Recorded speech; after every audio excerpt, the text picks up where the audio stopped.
On est prêt à partir ce matin et c'est ça la température. On va attendre un petit peu. Sinon, on va pas trouver des solutions B. Aujourd'hui, en ce jour 14, on fait un casque du jour 13 parce que hier, ben il y avait une télé. Puis il était rendu tard à la fin. Puis une piscine. Une piscine. Pour le casque aujourd'hui, la valeur que j'ai choisie, c'est du compte. C'est important. Puis la personne que j'ai choisie, c'est papa.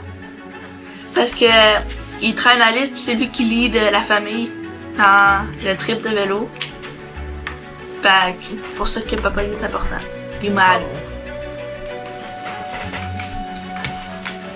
On va pas mettre la trappe, puis il y a 3 bracelets. You matter. Ouais, merci Mathias, c'est gentil. Je vais me mettre fièrement, je vais porter fièrement ce casque pour 3 minutes. Mathias a choisi une valeur importante pour l'aventure. Les situations ne manquent pas où il faut montrer l'exemple, transformer les embûches en apprentissage et la peur en élan vers l'avant. Le leader ne promet pas l'absence de tempête, mais la présence d'un cap. D'ailleurs, dans cette équipe, il n'y a pas un, mais bien 2 leaders. La deuxième est simplement plus discrète. Plus que ça, on avance en groupe, tout le monde compte. You matter. Cet été, nous nous sommes donné une mission de 850 km. Inventer une route de vélo qui fait la tournée de l'Abitibi-Témiscamingue au Québec, Canada. Nous sommes le Spoke Pack, une drôle de famille qui apprécie ce rythme lent mais immersif de randonnée à bicyclette. Pas de mensonge, ce fut un défi laborieux pour notre meute de 5,5, incluant le chien. Nos efforts furent guidés par l'espoir de transmettre des valeurs à nos enfants telles que la coopération et la persévérance. Casser les chaînes des écrans à travers la liberté qu'offre le voyage à vélo, un coup de pédale à la fois.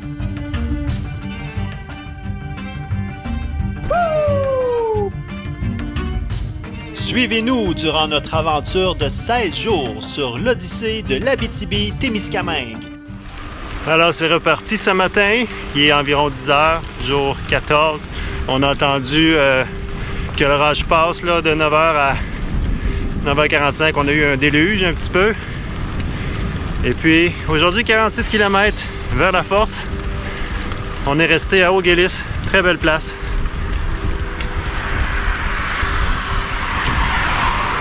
Alors, on est arrêté à la quincaillerie de l'Est, à la Tulipe.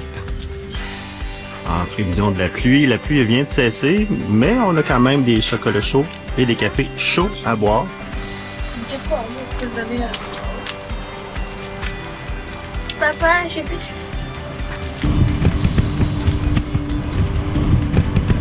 On va tourner vers Moffett. Alexis, ça va son chocolat chaud encore. Je pense ici. On prend la route La Tulipe-Moffett. C'est vraiment un chemin entre La Tulipe et Moffett. C'est très original. À défaut d'être original, en fait, c'est très pratique. Parce qu'on sait où qu'on s'en va. Même qu'un peu plus loin, il y a le 2000 du 7e et 8e rang. Très pratique à savoir quand on est désorienté. Parce que si tu veux aller au 7e ou au 8e rang, tu prends le 2000 du 7e et 8e rang. Facile de même. Fait qu'on est sur la route là, nord-est vers Moffett. Puis là, on arrive en zone de construction. On va arrêter à la lumière. Puis on va attendre le groupe. C'est une route, c'est le fun là. On est comme tout seul sur la route quasiment. C'est pavé, fait que ça roule bien. La pluie recommence un petit peu, mais c'est pas le déluge encore. Fait que le reste du groupe a 2 minutes pour nous rejoindre à peu près.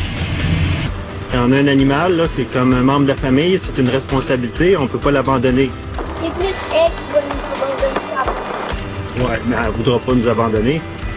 Elle va nous abandonner en gros dans... Les huskies vivent 12 à 15 ans d'habitude, ils ne sont pas frappés par une voiture.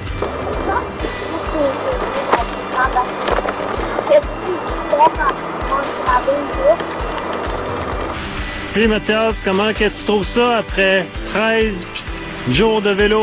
Un peu mal aux jambes, puis j'ai hâte de finir. J'ai hâte de finir? Est-ce que c'est lourd avec 6 coups dans un chariot ou c'est pas super?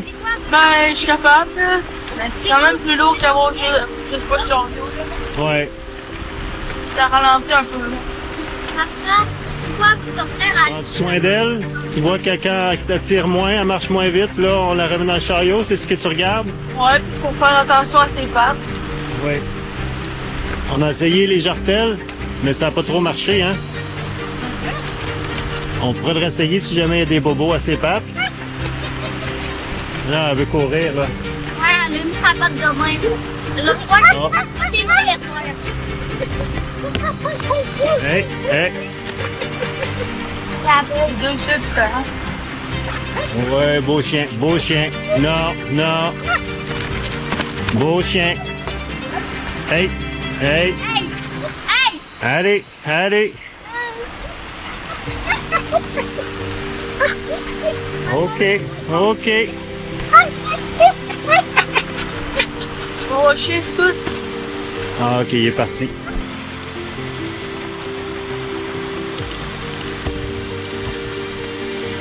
Je vais la GoPro.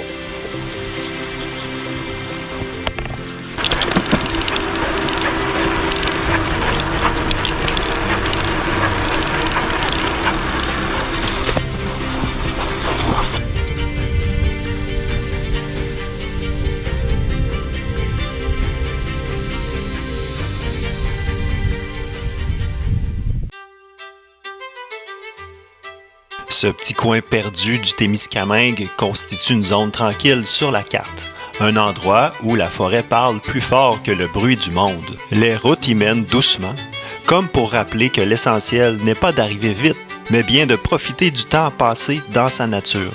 On aurait aimé plus de temps pour pêcher, prendre un café sur le balcon, mais ce sera pour une autre fois. Car oui, on s'en est un peu trop mis. Il faut pédaler à tous les jours, le minimum 40 à 50 km. On va s'en sortir, du moins on le croit. Et puis, mine de rien, les enfants nous parlent encore. Bienvenue à Moffett. Fait que ceux qui ont écouté nos autres vidéos, on a croisé un autre lac rond. Fait qu'on manque clairement d'originalité un petit peu au Témisque. Parce que si vous en souvenez, sur la ligne des mocassins, on a arrêté à l'halte du lac rond. Puis là, on vient de croiser un autre lac rond, proche de Moffett. T'as hâte de manger? Ouais. C'est où qu'on s'en va manger? À la hutte. Où ça? À Moufetteville. Moufettville? C'est cool, t'es arrivé à Moufettville! Cacahuèteville. 4-5 là. Moi, j'ai fou ça. Et tout, c'est-tu là d'aller dans ton chariot pendant une pause?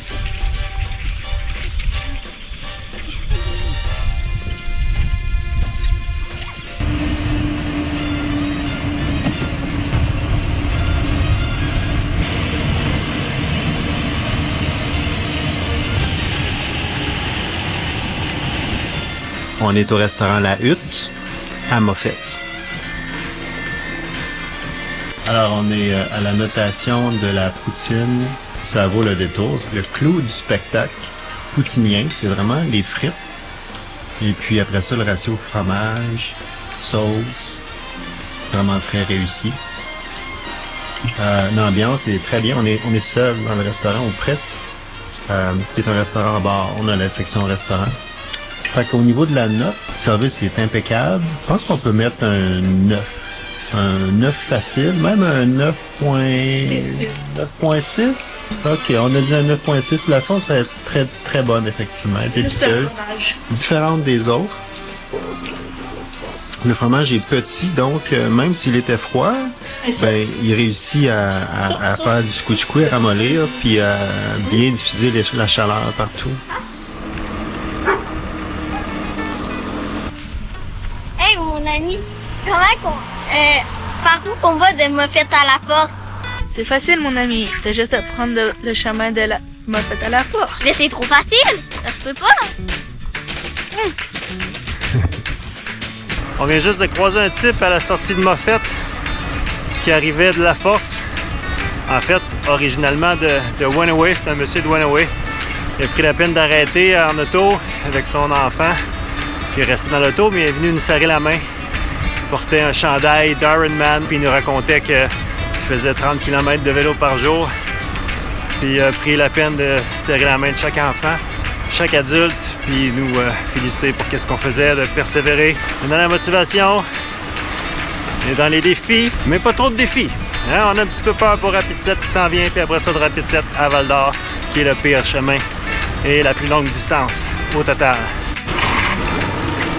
Trop tard.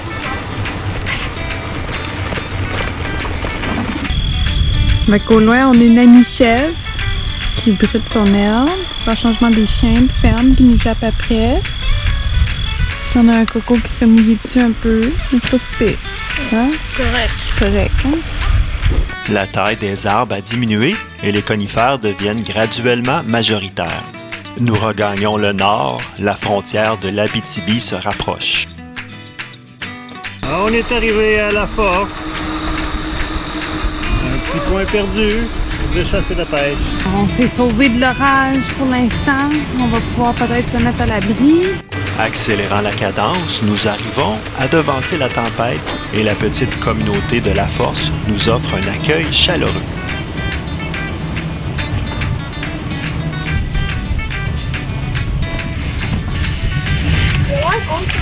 Ouais, il y a 2 phares. C'est ça la cabane jaune. Branche, ouais, c'est pas pire. Alors, on est arrivé au camping La Force. Vraiment un bel endroit. Il y a beaucoup de gens qui résident ici l'été. Et il y a quand même beaucoup de place aussi pour des campeurs journaliers. Cette nuit annonce de la pluie et des éclairs. Et puis le gérant du camping nous a gracieusement permis d'utiliser la cabane ici. Donc on a pu monter la tente à l'intérieur. On va être protégé de la pluie. Et on a même une table avec un parasol. Il y a des jeux pour les enfants. Et c'est le lac Simard juste en face. Un ancien bateau qui a déjà servi à tirer d'autres bateaux et qui est en voie d'être repeinturé dans la prochaine année. Un bateau remorqueur de bois. Fait que la tempête est là. On est installé sous le toit de la salle de jeu. On a réussi à monter notre tente dedans. Ils nous ont gentiment laissé faire ça au camping La Force. Fait que comme ça, on devrait pas se faire trop mouiller. Puis on va être en sécurité. Plus tard en soirée, la foudre déchire le ciel. Les gars sortent de la tente pour admirer le spectacle. Le tonnerre et les éclairs font bientôt place à une pluie apaisante, averse. On en profite pour se coucher tôt, en vue d'un départ de bon matin le lendemain. Soudain, dans le noir, ça cogne à notre porte de moustiquaire. « Is the wolf pack here? » Alice gémit, elle a peur. Lorraine a ses bouchons et n'entend rien. Finalement, David sort d'un semi-sommeil et engage la conversation. C'est le type que nous avons croisé sur la route qui vient vérifier si nous sommes en sécurité malgré l'orage. Il veut savoir si nous passons par Wenoway demain, car il souhaite nous offrir quelque chose. Un détour s'imposera donc. Dans le prochain épisode, nous nous mesurons à la mythique montée Charon. La domptée nous donnerait un gage de confiance pour la suite du voyage. On reprend notre souffle le temps d'une halte auprès de la communauté de Long Point, puis on lève les yeux vers le monstre ultime à l'horizon. Plus de 100 km de gravelle indocile, de granit tranchant et de secousses sans répit. L'immensité nous cerne et avec elle, l'ombre des ours et des loups affamés. L'appréhension grandit, palpable. C'est donc un rendez-vous pour le jour 15